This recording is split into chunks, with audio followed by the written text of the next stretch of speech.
જય શ્રી ગણેશાય નમઃ, જય શ્રી રામ. મિત્રો, હું રોહાન ત્રિવેદી અને અમારી ચેનલ કષ્ટભંજન ન્યુમરોલોજીમાં તમારું સ્વાગત કરું છું. મિત્રો, આજે ફરીવાર આપણે આવી ગયા છે એક નવો ટોપિક લઈને. આ ટોપિકમાં આપણે જાણીશું કે ન્યુમરોલોજીની ગ્રીડ કઈ રીતે બને છે, નંબરો કઈ રીતે ફિલ થાય છે. તો આજે આપણે આ વિડીયોમાં જાણીશું.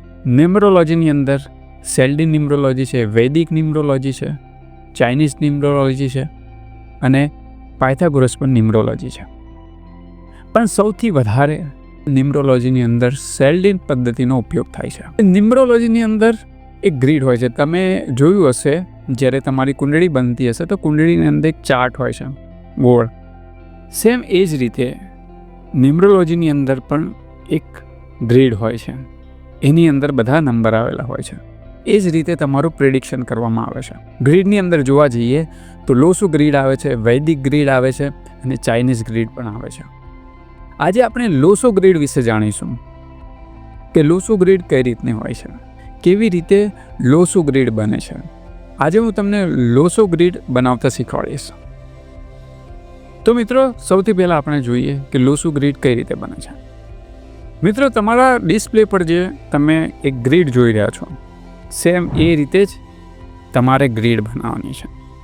અને તમારી જન્મ તારીખના જે પણ નંબર છે એ બધા જ નંબર એ તમારે આ જ રીતે જે તમારા ડિસ્પ્લેમાં દેખાય છે એવી રીતે જ તમારે તમારી ગ્રીડમાં એ નંબરો પૂરવાના છે. તમે ડિસ્પ્લે પર જોઈ રહ્યા છો, સૌથી પહેલાં જે ખાના હશે એની અંદર આવશે 4, 9 અને 2. એ પછીનું જે નીચે ખાનું આવશે એમાં આવશે 3, 5 અને 7. સૌથી લાસ્ટનું જે ખાનું આવે છે એની અંદર આવે છે 8, 1 ને 6. હવે જોડે એક તમારે તમારી ગ્રીડ બનાવવાની છે. હવે એક જન્મ તારીખ આપણે લઈએ. ચાલો, એક જન્મ તારીખ આપણે લઈએ છીએ 3/8/1987. અને મેં તમને ભાગ્યાંક અને મૂળાંક વિશે શીખવાડ્યું હતું કે ભાગ્યાંક ને મૂળાંક કઈ રીતે તમારે કાઢવાનો છે તમારા જન્મ તારીખમાંથી. એ તમે વિડીયો ના જોયો હોય તો હું ડિસ્ક્રિપ્શનમાં લિંક આપી દઈશ, એમાં તમે વિડીયો જોઈ લેજો કે ભાગ્યાંક અને મૂળાંક કઈ રીતે તમારે કાઢવાનો છે. હવે અને 3, 8 + 1 + 9 + 8 અને +7 આ બધાનું ટોટલ કરીશું તો આવશે એક નંબર, એ છે 36. બધું ટોટલ કરીએ તો 36 આવે છે. અને પાછા 36 ને 3 + 6 આમનું ટોટલ કરીશું એટલે આવશે 9. તો 9 થયો ભાગ્યાંક. તો આ જે 3 અને 9 આવ્યા એ પણ આપણે ગ્રીડમાં આપણે ઉમેરવાના છે. તો ચાલો ફરીવાર આપણે લઈએ કે આ ગ્રીડ જોઈ તમે તો તમારી ડિસ્પ્લે પર તમે જોજો તો તમને ખ્યાલ આવશે. સૌથી પહેલાં 3 આપણે લઈએ, જે આપણો મૂળાંક છે. એ 3ને આપણે ક્યાં મૂકીશું? બીજા ખાનામાં. પહેલી લાઈનમાં બીજું ખાનું, એમાં આપણે 3 મૂકીશું. સેકન્ડ આવ્યા 8, એટલે 8ને ક્યાં મૂકીશું આપણે? પહેલી લાઈનના અંદર છેલ્લે લાસ્ટની અંદર. પછી આવશે 1, એટલે આપણે 1ને 8ની બાજુમાં મૂકીશું. પછી આવશે 9, તો 9ને આપણે સૌથી ઉપર બીજી લાઈનમાં સૌથી ઉપર મૂકીશું 9. પછી પાછા આવશે 8, તો 8 બી આપણે જ્યાં પહેલાં મૂક્યા હતા ત્યાં જ આપણા 8 મૂકવાના છે. અને હવે આવશે 7, તો આપણે 7ને ક્યાં મૂકીશું? બીજી લાઈનની અંદર લાસ્ટની અંદર. બીજી લાઈનની અંદર લાસ્ટની અંદર આપણે 7 મૂકવાના છે. તો આ થઈ ગઈ એક તમારી લોસુ ગ્રીડ.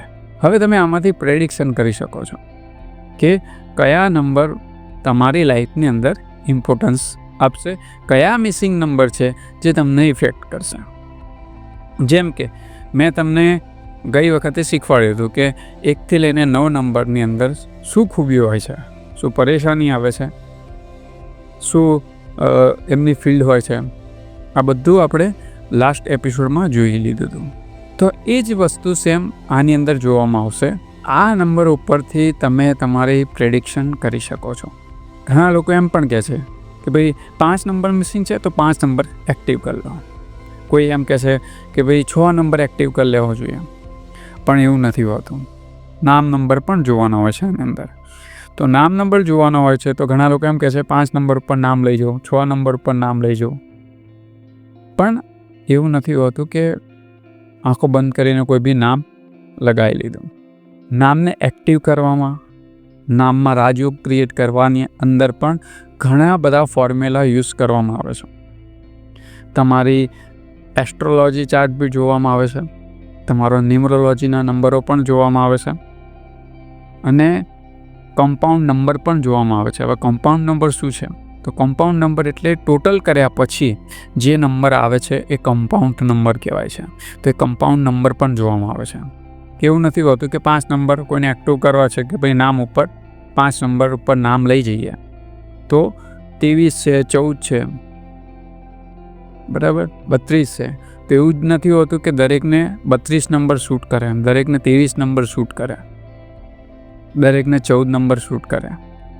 5ના બી દરેકના કમ્પાઉન્ડ નંબર પ્રમાણે એની ક્વોલિટી હોય છે.